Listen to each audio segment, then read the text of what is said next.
This video is going to be looking at the sources talking about the relationship between Athens and Sparta and Persia during the Peloponnesian War. So these sources are going to cover essentially post 425, so that's when Athens had increased the tribute, right through to a treaty being signed between Persia and Sparta. Now, Persia will pop up in other sources as well at the end of the war, but at this point it's just showing this changing relationship between key individuals so leading up to an alliance that was signed between Persia and Sparta. So the last time we talked about Persia was during the Peace of Calais, where there was supposedly this peace treaty signed between the Hellenic League and Persia, and then they kind of stayed out of the way. And now they seem to be becoming involved. Initially, it seems on both sides at one point, but it seems to be mainly on Sparta's side. So we have this section of Thucydides that's talking around the time of 425, where there seems to be some negotiations starting to occur between Athens and Sparta. Not Athens and Sparta, sorry, between Sparta and Persia. So we've got Aristides, he's been sort of going around collecting money from the allies. So that's a really nice quote for the treatment of allies. And while he's out and about at Eion, he captures a Persian called Artaphernes. Now this is not the same Artaphernes that we met previously. This is a different one. So Artaphernes is on his way to Sparta from the king of Persia. So we have sort of like secret dealings starting to be made between Persia and Sparta. He's taken back to Athens, and they kind of translate some of his dispatches and kind of know that something is going on. And they discover that the negotiations between Persia and Sparta are not particularly going well at this point, because the king does not understand what they wanted. So the Spartans are not making it clear what kind of support they want from Persia. And then if they figure out what they want, they then have to send back some more delegates. And at this point, they send Artaphernes away because they can see there's no deal that's actually being made. We then have this very random little source by Andocides, who says we are the first people who made a treaty with the great king, so talking about a treaty of Persia. And to be honest, the rest of it's pretty pointless, so we're going to skim over that. We then have a very short section from Aristophanes. So remember, Aristophanes is a satirical playwright. So he writes comedy plays, and he is sort of taking the mick of the fact that Persia is becoming involved in Greek affairs. So it talks about, so the herald says there's ambassadors from the king have arrived, and then he sort of says they're talking about the fact that the Greek kings, you sent us to the great kings paid at 2 drachmas a day. So the idea that Persian money is becoming involved, and that is essentially what ends up being the involvement between Persia and Sparta, which we'll come on to in a later source. Okay, then we move forward in time, talking around after Sicily. So there's some nice quotes in here about kind of this position that Athens has now found themselves in. So obviously, as we've done in lesson and in the last source video, Athens didn't do well in Sicily. I mean, there's no way of sugarcoating that. It was a disaster. And as a result, the whole of Greece, after the disaster in Sicily, turns immediately against Athens. So there's a lot of allies who decide to revolt at this time because they see Athens has been significantly weakened, so they take the opportunity. And there were other allies of Sparta who were more eager to be free quick from sufferings they'd endured, so you've got effects of conflict there, and you've got all the subjects of Athens are ready to revolt. So everyone's kicking off, get rid of Athens, because they can't sort of send a fleet to control us as easily because they've lost so many great generals, etc. So Sparta, they're really confident. They believe they're going to be joined from their allies in Sicily who've been fighting against Athens. And now they will gain a navy out of it as well. And they've begun to build this navy. They need some funds for the navy, but their allies are going to help them. So Sparta sort of starts changing their military tactics. It's less land-based now and moving into a naval power as well in order to sort of challenge Athens, particularly as obviously the Athenian navy had been massively destroyed, not all of it obviously, but had been weakened by the Sicilian expedition. So when we have the power of Athens destroyed, they themselves will be less secure in the leadership of all Hellas. So we also have a slight change in Sparta's view of their role in Greece. So obviously, when they started the Peloponnesian War, it was to free Hellas, to liberate Hellas from Athenian domination. And now, according to Thucydides, they're now going to be left as the leadership of Hellas. So is this beginnings, perhaps, of Spartan imperialism? Maybe, maybe. So the Chians is one of the allies. It's the island of Chios. It decides to revolt from Athens. I said there's one of many that do. And they also have some help by this gentleman here called Tissaphernes. So Tissaphernes is a satrap, so he's one of the Persian governors, and he's going around helping to stir up some allies of Athens, to revolt. And he's sort of giving them arms and money and all the rest of it, and going around and kind of creating these problems because he wants to undermine the power of Athens. So he goes to Chios, and they kind of work together. There's also other people floating about who've been sent by Pharnabazus, who is also another Persian satrap. And he's trying to get a fleet around the Hellespont. So you've got these two different Persian individuals with similar aims, who they're also rivals to each other, as will become clear. But they're after the same thing, which is to lessen the power of Athens. And why does Persia want this? Probably in order to get some lands back, maybe go into Greece again. It's a little bit unclear. But what they definitely want, is to get rid of Athenian power. So Pharnabazus is going around, and he decides to get tribute from these allies that are revolting from Athens, and he also wants to gain the credit for bringing the Athenians into alliance with the king. So Persia have their eyes on Sparta. This is their way of getting rid of Athens. Maybe there's an element of still revenge going on here. Although remember that the Spartans had beaten them in the Persian wars as well. So why they hate Athens as much, don't know. Well, I guess you could link it to Ionia. Otherwise, a really long grudge. Anyway, thinking about that out loud. So we got each of the two parties, that of Pharnabazus and that of, Tissaphernes, trying to make its own separate arrangements, but they're both aiming for the same thing. As I said, they're trying to get Athenian power down and ally with Sparta. They just both want to get it first, so they are rivals. What's complicating the matters is Alcibiades. So, remember last time we saw Alcibiades? So he'd been sailing off to Sparta, Sicily, got recalled for a trial, then left there and went to Sparta.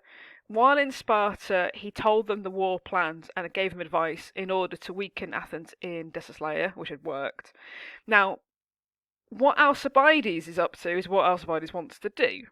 While he is in Sparta, he's, being Alcibiades, so he gets a bit bored. He doesn't like Sparta very much because it's, Spartan. He wants parties and nice stuff and all the rest of it. You don't get that in Sparta. There is also the possibility that he has been doing a bit of funny business with the king's wife, because it is Alcibiades. What else are you going to do when you're bored? So he's in a little bit of a spot of bother, and it's around this time, unsurprisingly, he wants to come back to Athens. Now he sees his route into Athens via Persia.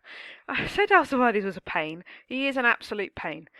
So he has made this friendship, maybe more than friendship, we don't really know, but he becomes very close to Tissaphernes, who remembers one of these Persian satraps. Now Alcibiades' goal in whatever he's going to do next is to get himself recalled to Athens. So what he is doing in the background to what's going on in this source material is he's telling people in Samos, who are allies of Athens, that he can bring Persia into an alliance with Athens, give them money, which would obviously undo the problems of Sicily, in order to carry on the Peloponnesian War. And he says, I'm really close to Tissaphernes, I can bring this money. The problem was, Tissaphernes didn't know that Alcibiades was saying any of this. Tissaphernes remembers trying to create an agreement with Sparta, so this would be a big shock to him. But Alcibiades is telling this lie in order to get recalled, and he is recalled later on in the source, so it does work. But just be aware that that's why Alcibiades has got this friendship with Tissaphernes. He's just trying to get himself recalled back into Athens. So despite the fact that Alcibiades is involved and he's fallen out with the Spartans make an alliance with Chios and that place and vote to send them with 40 ships. So they're going to help their allies. You've got a Spartan example of helping their allies. Great, wonderful. Thank you very much, Thucydides. King Agis of Sparta is quite prepared to continue with the war himself. The Corinthians, ironically, are a little bit reluctant in this section for varying reasons. And at the same time, this is all kicking off. The Athenians realise what's going on in Chios, as in they know they're about to revolt, and they send this guy called Aristocrates to confront them and to sort it all out. Fine, they send some ships, which is what that bit's talking about. Then we have Chalcideus and Alcibiades had driven this person into Samos. So now Alcibiades is off to Samos. So the idea is he is going to hang on, give me a second there. So he goes to Samos basically to lead a mutiny. Oh, that's why this is so complicated. So he goes to Samos to lead a mutiny. The Samians really like him because he's Alcibiades, he's charming. They put him in charge of their forces, and then they kind of mutiny. As part of all of this, Alcibiades then tells Athens, look, I can bring Tissaphernes and the money, but you have to be an oligarchy. You have to get rid of the democracy to do it because the Persians don't like democracy, which is sort of true. Around this time, as we will talk in lesson, there is then what's called the oligarch coup. It's a good job you can't see my face while I'm doing this because my head's in my hands, it's so complicated. So there's a thing called an oligarch coup in Athens, and Athens gets rid of its government and they change into an oligarchy. They recall Alcibiades, and then Tissaphernes is like, I didn't agree to any of this, goes off. But by this point, it's too late for Athens. They've got Alcibiades back and he becomes one of the key generals. Fine. So this is basically, what this bit here is talking about, the fact that he's gone into Miletus, which I think is on Samos, and he's good terms leading him of the people of Myla. Oh, I just realised I spelled that really badly wrong. That should be like that. Of Miletus, and he's going to order revolt and all the rest of it. Fine. Because he's doing what Alcibiades is doing, it's then that this alliance between the king of Persia and Spartans is concluded by Tissaphernes. Because remember Tissaphernes, that's what he was aiming to do. He had nothing to do with Athens. He didn't want anything to do with Athens. So it's like one of these kind of really complicated, it's like in Star Wars, if you watch Star Wars, and they have like varying storylines going on at the same time with like split screens going on. This is what this is kind of like. So while you've got Alcibiades in the background doing his thing, you've got Tissaphernes doing his thing, you've got Sparta doing their thing, and you've got Athens doing their thing, and it's all at the same time, which is why it's really complicated, this part of the war. It will simplify after this, I promise. Anyway, so there's this initial alliance is made, and then we have some of the key terms in 8.18. So we have the territory that is held by the Persians, will be the Persians, fine. And the Persians and the Spartans and allies will cooperate in preventing the Athenians from receiving money. They're trying to cut off the tributes. The war with the Athenians will be carried on jointly with the king and the Spartans. Cool. Anyone who revolt from the king would be regarded as enemies by the Spartans, and anyone who revolt from the Spartans would be the same way enemies of the king. Notice he revolt from the Spartans, so again, Spartan imperialism, maybe. Okay, so Tissaphernes promises Sparta a month's pay for all the ships as a rate of an Attic drachma for each day, a day for each man, and then he proposes only paying 3 obols in the future until he's consulted with the king. So he's kind of making these deals without asking the king as well, which is a bit awkward. But ultimately an agreement is made where they're going to keep paying what they're already paying plus 3 extra obols per man. The important thing here is you have Persia funding a Spartan navy. So this is what's going to give Sparta the ability to rival Athens in naval power. They're not going to have to rely on Corinth anymore. They can now fight them on their own terms. So this is kind of another example of Spartans' reliance or dependence on their allies, that they need them. We've also got this idea that we've got beginning of money coming into Sparta. Obviously it's being used to pay for troops and stuff. But it's going to have an influence on their society because Spartans don't have money, and now they do, which is going to be a bit of an issue. Anyway, we then have another agreement is signed between Sparta and the king. So it's King Darius, different Darius, but another Darius. So neither the Spartans nor the allies of the Spartans make war or do any change or damage to the countries owned by Persia. So they leave Persian lands alone. In respect, then, that Darius, as in Persia, will not do any damage to the Spartans and their allies. If the Spartans or their allies need help from the king, or the king should help their allies, both will help, and they're going to make war against the Athenian and their allies. So it just kind of builds on the previous alliance and sets it more in stone. Like I said earlier, Alcibiades is trying to persuade Tissaphernes to become friend of the Athenians, but we know it doesn't work because he's signing this treaty with Sparta, sorry. Alcibiades therefore has much to gain or lose by his efforts, because remember, he's trying to get recalled into Athens. Is trying to kind of convince him, doesn't work. And a little bit later, you notice the source jumps around, so Thucydides a little bit. So Tissaphernes then learns that Alcibiades has been recalled to Athens, so that's the recall of Alcibiades leading to the oligarch coup. And the Spartans are questioning Tissaphernes, because obviously Tissaphernes had this close relationship with Alcibiades. Alcibiades has now gone back to Athens, so understandably the Spartans and the Peloponnesians in general are somewhat concerned about Tissaphernes and where his loyalty really lies. And then he kind of gives you these two arguments that maybe he was trying to undermine the Spartans, maybe he was trying to undermine the Athenians, and perhaps he was keeping both sides evenly balanced and was not committing himself to either side. But that's not entirely true, because he did sign the alliance between Sparta and Persia, so I don't know. Ultimately, though, what he's aiming to do, it appears, is bring victory to the Spartans in order to bring them, sort of give them this really strong naval power, and in order to rival the Athenians. So this is now how Persians have become involved. They are now an ally of Sparta. They're funding the fleet. They're paying for mercenaries.